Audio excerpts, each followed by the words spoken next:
Bapak Ibu sekalian, sebelum kita membaca firman Tuhan, mari kita berdoa. Tuhan Yesus, terima kasih untuk hidup yang Tuhan berikan sampai saat ini. Sebelum kami melakukan aktivitas kami, Tuhan memberkati supaya sungguh siraman rohani ini menjadi pengajaran buat kehidupan kami. Dalam Kristus Yesus, kami berdoa dan mengucap syukur. Amin.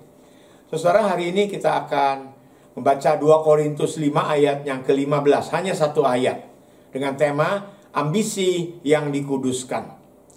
Dan Kristus telah mati untuk semua orang, supaya mereka yang hidup tidak lagi hidup untuk dirinya sendiri, tetapi untuk Dia yang telah mati dan telah dibangkitkan untuk mereka. Amin. Saudara, sejak kita kecil seringkali budaya orang tua kita itu menekankan agar kita memiliki ambisi dan mau bekerja keras.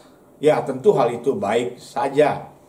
Berkali-kali mungkin kita diingatkan bahwa ambisi dan kerja keras adalah satu-satunya cara untuk mendapatkan kesuksesan, agar nanti kelak kita dihargai, dihormati, dan dianggap dimanapun kita berada. Namun setelah kita menjadi orang percaya, kita menyadari bahwa segala keberhasilan bukan berasal dari usaha kita sendiri. Namun kita memerlukan Tuhan Yesus yang memimpin dan memberkati segala pekerjaan dan usaha kita. Pemahaman yang kita miliki sebagai orang percaya ada kalanya membuat kita menyibukkan diri dan bekerja keras dengan berbagai hal, baik pekerjaan maupun pelayanan. Dan sering kita mempunyai anggapan yang salah, saudara, bahwa kalau kita sibuk bagi Tuhan, pasti Tuhan akan memberkati semakin besar. Jadi kita sibuk dan bekerja keras untuk Tuhan, pasti Tuhan menjauhkan kita dari segala kesulitan. Ternyata dalam perjalanan hidup ini tidak selalu seperti demikian, saudara. Kendati kita sudah bekerja keras, rajin, dan memberi banyak untuk Tuhan, tetapi kadang kita diizinkan mengalami pergumulan dan kesulitan. Kita cenderung akan bertanya atau mengeluh, Tuhan, mengapa saya? Mengapa kau berikan hal ini terjadi pada diri saya? Padahal saya sudah melakukan semua yang Tuhan minta, bahkan jauh lebih banyak daripada orang lain. Mengapa hal ini terjadi pada diri saya?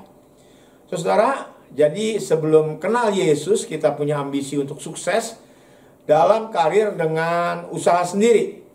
Setelah kita kenal Yesus, ambisi yang sama tetap menguasai kita.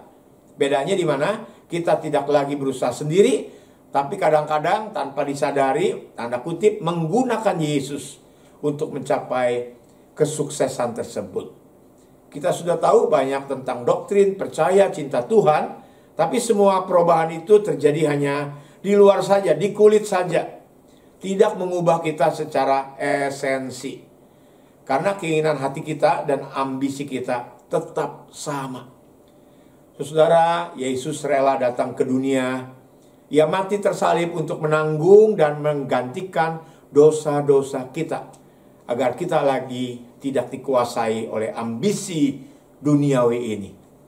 Yesus ingin agar ia menjadi ambisi terbesar dalam hidup kita. Jika ambisi kita yang paling utama tidak diubahkan oleh kematian dan kebangkitan Kristus, kita tidak akan mengalami perubahan yang sesungguhnya, perubahan yang sejati. Karena itu firman Tuhan hari ini berkata kepada kita, dan Kristus telah mati untuk semua orang. Supaya apa? Supaya mereka yang hidup tidak lagi hidup untuk diri sendiri, tetapi untuk Dia yang telah mati dan telah dibangkitkan untuk kita.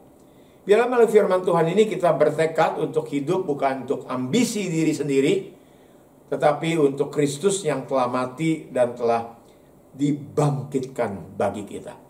Ada quotes seperti demikian, bekerjalah sesantai mungkin, seakan-akan karir sama sekali tidak penting karena Injil.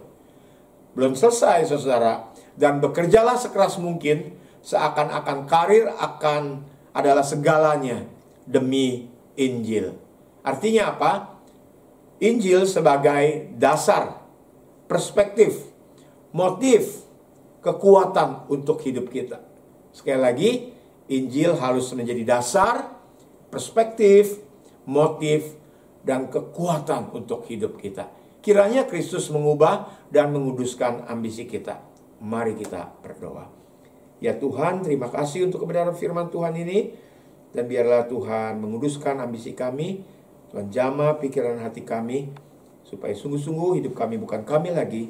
Tetapi Yesus Kristus yang telah mengubah dan yang nampak dari semua kegiatan, cita-cita dan hidup kami. Dalam Kristus Yesus kami berdoa dan mengucap syukur. Haleluya, amin. Salam sehat, Tuhan memberkati.